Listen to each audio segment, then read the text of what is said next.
Bem, vamos falar sobre sonhos.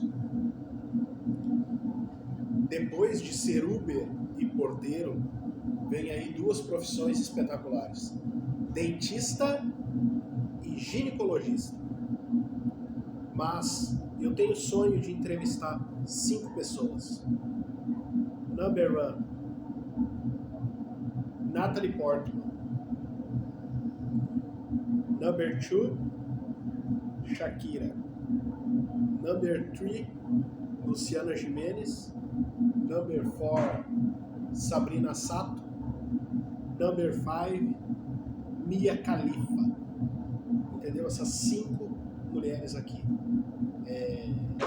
A Natalie Portman, a Luciana Gimenez, a Shakira, a Sabrina Sato e a Mia Khalifa, que são 5 mulheres inspiradoras que eu vejo, assim, eu tenho uma admiração total por essas 5 mulheres e eu gostaria muito de entrevistar essas 5.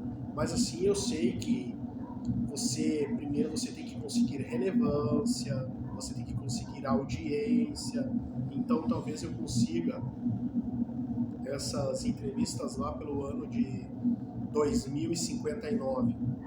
Não sei se essas pessoas vão estar ainda atuando em suas áreas, né? Mas assim, são essas 5 pessoas que eu gostaria de entrevistar. Eu gostaria de entrevistar a Mia Khalifa, a Natalie Portman, a Shakira, a Sabrina Sato e a Luciana Gimenez, que são 5 mulheres espetaculares para mim, que tem muita relevância para mim e eu tenho total admiração. Entendeu? Não é conversa de maluco, tá? E outra coisa que eu gostaria também de ver,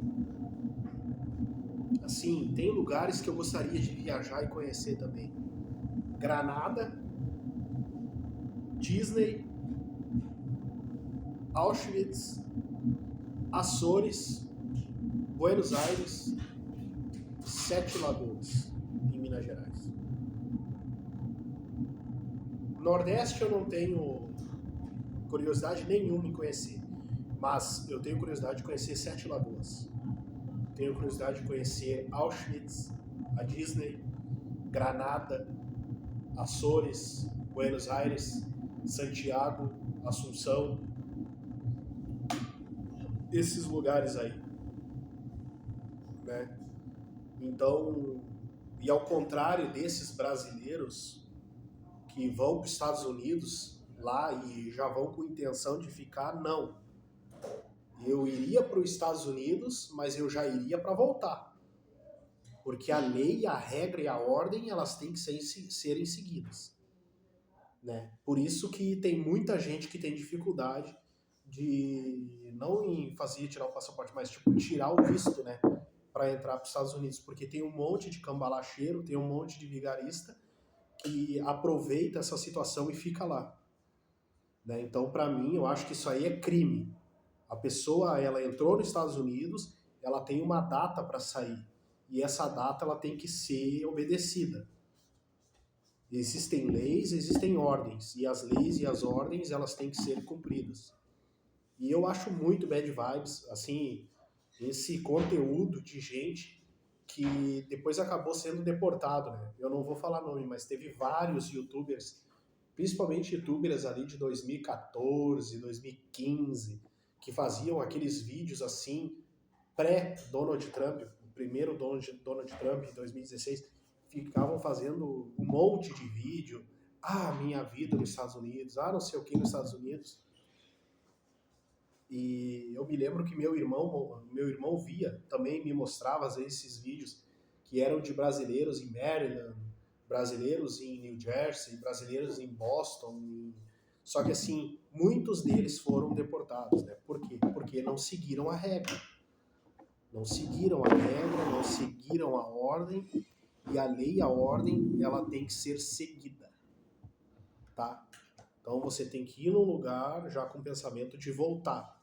você não tem grana o suficiente para ficar lá, você vai turistar lá, entendeu? Então, por isso que tem essa dificuldade. Tem lugares no Brasil aí que é um parto para a pessoa tirar o visto para entrar nos Estados Unidos. Por exemplo, lá para cima, no Nordeste, Minas Gerais. Minas Gerais é um dos lugares mais terríveis, onde as pessoas têm uma dificuldade muito grande de tirar o visto só para ir para Disney. Por quê? Porque pagam para essas pessoas que foram para os Estados Unidos para passear, mas ficaram e viveram ilegalmente lá, né? Então a lei e a ordem, e a regra e o grau de relevância, elas têm que ser seguidas. Eu estava vendo ontem numa rede social, aquela jornalista, me fugiu o nome de uma jornalista agora, me fugiu o nome dela. Ela bateu foto, fez vídeo com a Camila Cabello. Então, assim, às vezes parece tão absurdo uma pessoa, num dia de semana, falar assim: ah, eu gostaria de entrevistar ou falar 5 minutos com tal pessoa. Mas, assim como uma escada, você pode estar lá no primeiro degrau e você pode olhar para cima e dizer: poxa vida, eu queria pegar naquele varal que está lá no descanso, está lá em cima, na escada, mas há degraus. Então essa guria, ela tirou foto com a Camila Cabello, ela conversou com a Camila Cabello, fez vídeo com a Camila Cabello, assim e tal, e a guria foi extremamente simpática com essa repórter. Então assim, e você vê que foi uma coisa natural. Foi uma coisa natural. Ela estava lá trabalhando numa empresa que chegou, então são coisas que vão meio que se encaixando. Pessoas levam a pessoas, que levam a pessoas, que levam a pessoas, que levam a pessoas, que chegam em pessoas. Então há esse ciclo, onde as coisas vão acontecendo, né? Então a gente tem que olhar para frente e pensar, a vida ela é muito curta para a gente ficar só olhando para o passado, reclamando das coisas que a gente perdeu, que a gente não conseguiu, que a gente não, por algum grau, motivo, razão, circunstância, a gente não conseguiu chegar lá, a gente não conseguiu. Então o negócio é olhar para frente, entendeu? Olhar para frente, não se levar a sério, porque quando se leva a sério fica uma coisa bagunçada e isso é chato, é insuportável. Então as coisas elas têm esse aroma, esse sabor, porque quando você sonha, antes de acontecer alguma coisa, você tem que sonhar primeiro, entendeu? Então eu acho muito, muito legal pessoas que conseguiram viver dentro dessas razões, dessas circunstâncias. Por exemplo, eu tenho 32 anos, vou fazer 33 anos. Eu não tenho filhos, eu não sou casado, eu não tenho família. Então, assim, você viajar para outro país, você conhecer outro lugar, é uma coisa mais razoável, entende? Por quê? Porque você não tem não tem tanta coisa que te segura, entendeu? Então, eu estava lendo um livro Lendo um livro, não. Eu estava vendo uma entrevista do professor de história, o professor Marco Antônio Villa, eu estava vendo uma entrevista dele, e ele falou que o brasileiro, tem muitos povos no Brasil, e povos que vieram para o Brasil, que nunca tiveram um reconhecimento mundial na literatura, no funcionamento mundial de inclusão social, como se teve, por exemplo, na Inglaterra, como se teve em outros países, onde as pessoas fizeram uma espécie de... para aprender a trabalhar, por exemplo, na metalúrgica, aprender a trabalhar em ferramentas elétricas e tal, as pessoas tiveram mais dificuldade do que no Brasil, onde o brasileiro, com todas as limitações, com todas as piadas que são feitas com o brasileiro, mas o brasileiro ele fez muita migração e o brasileiro ele conseguiu se adaptar para o mundo. O brasileiro ele é como uma barata. O brasileiro ele é como uma barata. Uma barata pode estar frio, pode estar calor, ela vive. É um parasita, não chega a ser um parasita, mas uma barata que pode cair uma bomba nuclear. O brasileiro vai estar lá, porque o brasileiro ele é como uma barata. Assim, ele sobrevive às maiores atrocidades. Ele é um ser que, embora não voe do céu como um pássaro, ele rasteje e ele fica ali caminhando na parede ali e tal. O nosso... Mas o brasileiro é isso. O brasileiro ele tem essa mente meio retardada que, se você olhar por outro ângulo, se você olhar por outro prisma, com outros olhos, você vai achar genial. Então tudo depende do teu ponto de vista, como tu vê aquilo ali. Se você vê aquilo ali de uma maneira distorcida, você vai olhar, nossa, que coisa idiota. Mas se você olhar com outros olhos, você vai olhar, isso é genial. Sabe? É tipo como você vê, sei lá, a Cinderela Baiana, você vê lá aquele Samurai Cop, aquelas coisas lá. Que se você olhar, nossa, que coisa horrível, que coisa...